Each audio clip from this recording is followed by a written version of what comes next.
guys, you're here with me, Jen the Taxidermy Witch.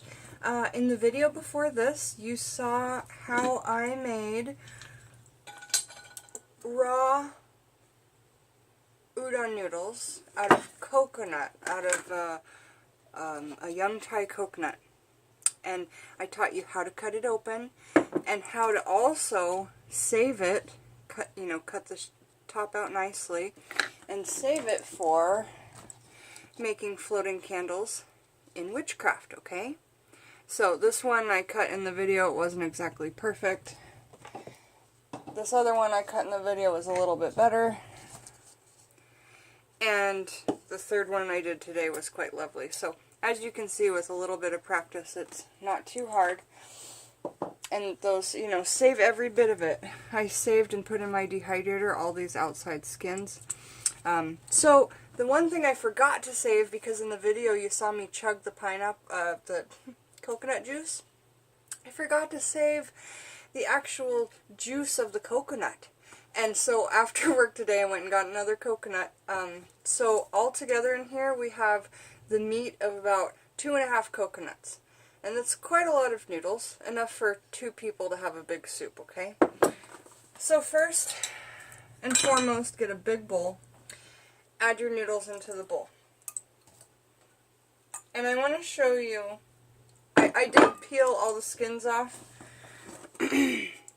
for the video, and look, these raw coconut, raw young Thai coconut makes these lovely noodles, and they taste so good. So good. So there's our udon noodles. See how much it looks like a Japanese thick soup noodle? Very nice.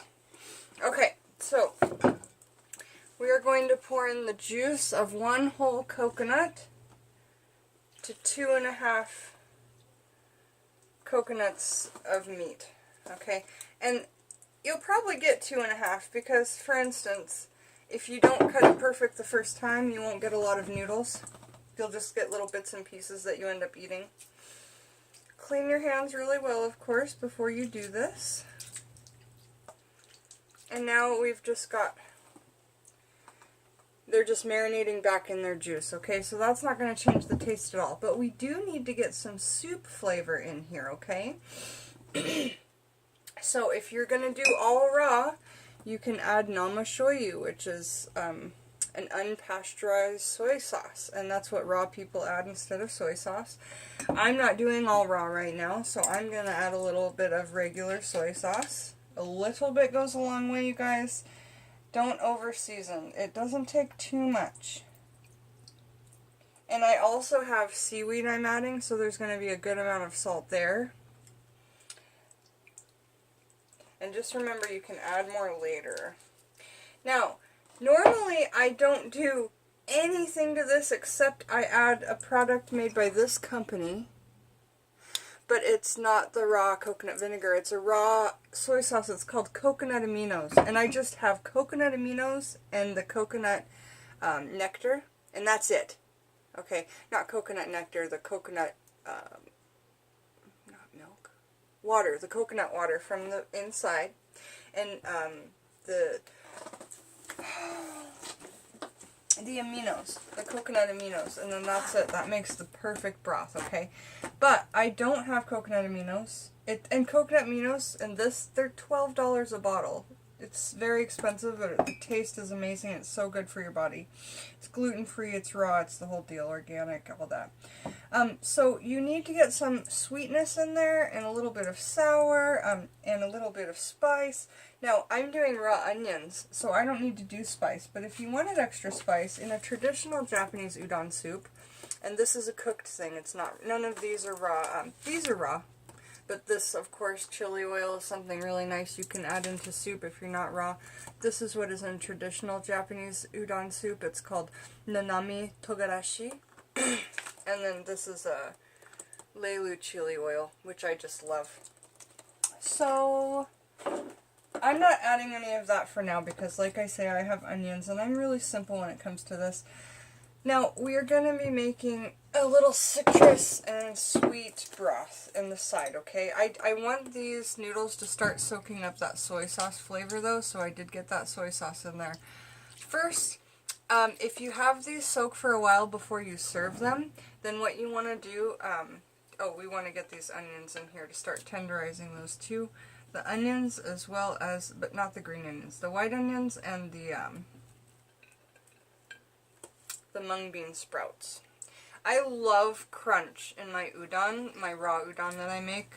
And also the citrus juice that we add in here will kind of tenderize those mung beans and those onions. So getting all of that in there. Also, I've got some freshly microplaned ginger. I'll add that in there. Kind of get that tossed around. That'll add some good flavor. If you don't have fresh ginger, you could certainly just julienne some sushi ginger and throw it in. I'm just going to do both. I'm not afraid of some ginger. And then the things we're going to add at the end will be the green onion, the enoki mushrooms, which are so cute. They're so teeny tiny, these guys. And then the wasabi microgreens that we grow here at Jukshai Farms for restaurants. They're so great.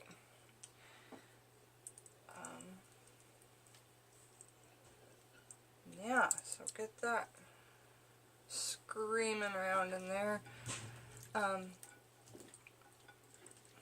Another good thing to have is raw sesame seeds, or regular if you're not going raw.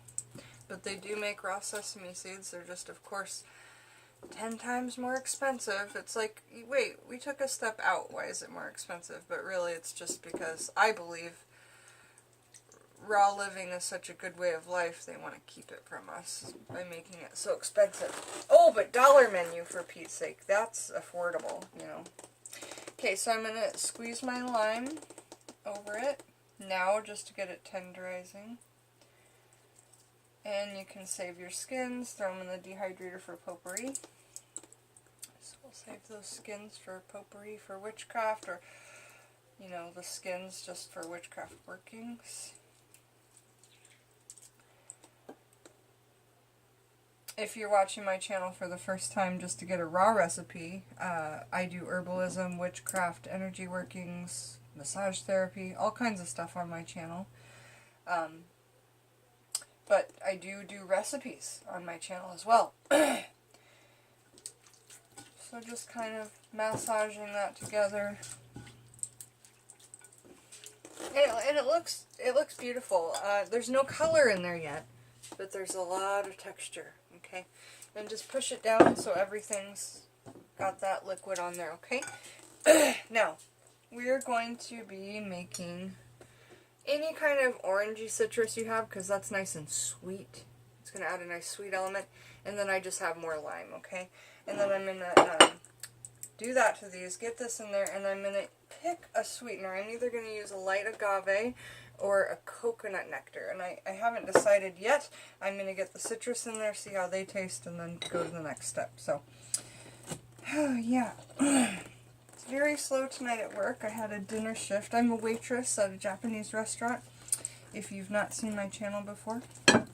So, and I've been doing that off and on for 15 years. No, 17 years off and on.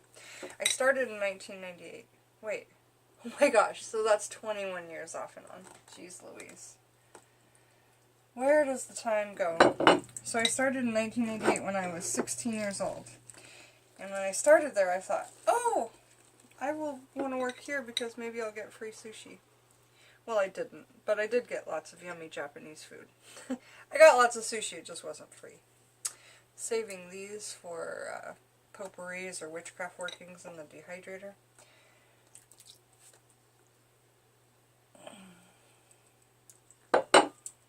Oh shoot, I forgot. Needed to save the juice to whip up. Oh well, okay. So just get a little bit of juice, whatever you can save to the side, just to whip some sugar up into it.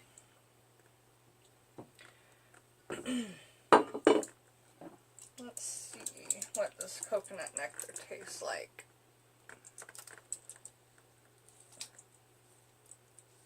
raw unfiltered coconut nectar. Organic, fair trade. The whole block, it was probably like 12 bucks. Okay. That's good. It's kind of molassesy. So it'll be okay, but a little bit will go a long way with that one. Let me try and see what this will taste like. Yeah, I like that better. Agave over the coconut.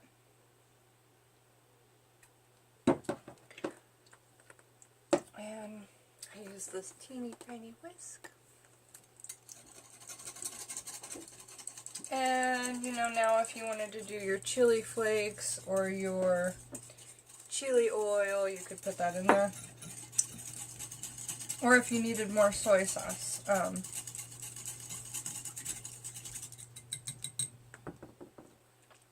Yeah, it's not salty enough by a long shot, so we need more soy sauce.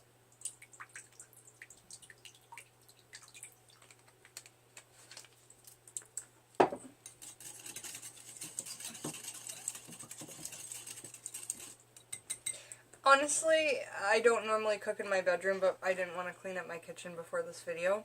But I do like to sit on the floor and cook. Like, sometimes I'll bring my cutting boards in the living room, turn on a show or a movie, cut up all my stuff, and then go in the kitchen.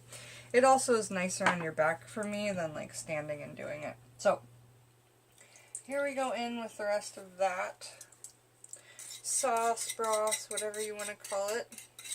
And, you know, this will be good at room temperature or cold, okay? If you want to let this kind of come up to room temperature so it's not cold soup.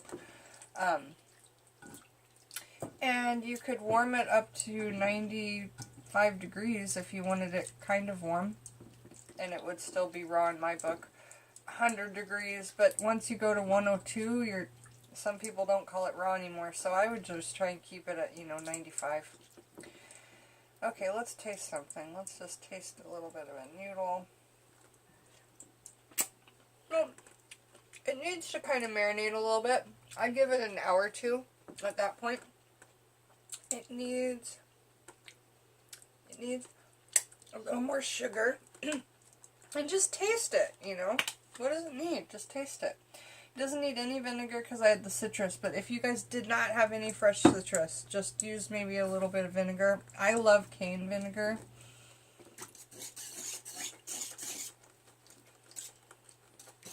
Okay. And now is the time where we can put other things in just for the soaking purposes. So perhaps the enoki mushrooms we can put in just to kind of so they'll soak up the flavors.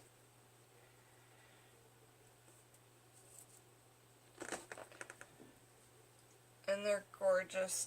When you serve it, for beauty's sake, serve it like this.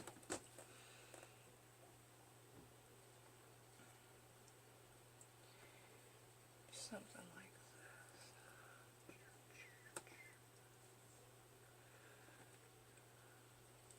Make it into a beautiful symbol. To get what you need energetically, like a star of creation, anything you need.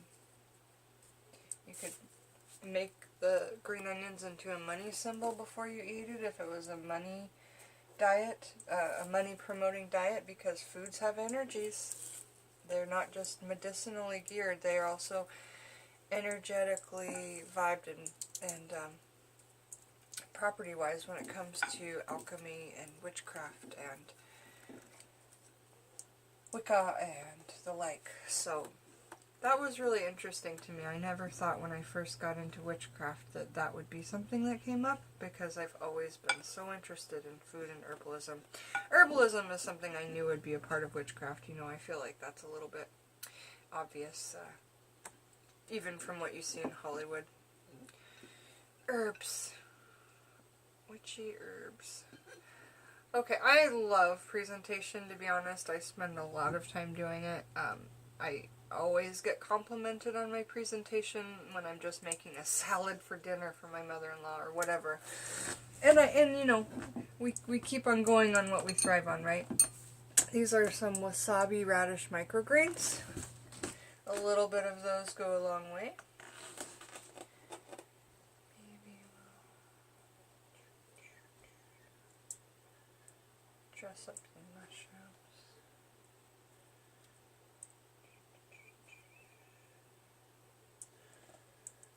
If you sing while you do it, it helps.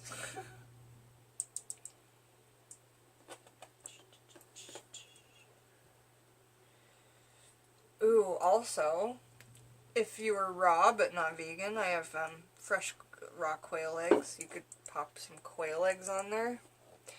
A lot of people like raw eggs in soup. But I think that's because hot Japanese soup will kind of cook the egg at the same time. But I'm just saying, you could do it, it's raw. Oh, what else? Yeah, I am going to do some drips of chili oil on the top. Oh, right, a little bit of sesame seed. Maybe...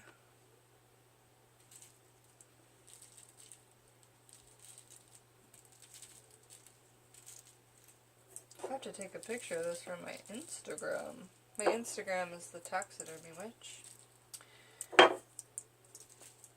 Jen the Taxidermy Witch. That's me. Alright. Just a couple little dabble do-yas on the edge of the bowl. I like to do it that way because then you can kind of grab what you want as you go. And just a tad comes out of here at a time. So that's kind of nice. Let me show you our beautiful finished product. I will be mopping my floor right after this. It's all sticky. Alright. Raw. Vegan. Organic. Coconut noodle udon. And when you mix this all up and eat it, it is so beautiful, gorgeous, and lovely. And now you can see the color of the broth there coming out. Okay? Thank you for joining me, Jen the Taxidermy Witch, while we made this lovely meal together. Have a beautiful day, and if you like my content, like, share, and subscribe. Bye, guys.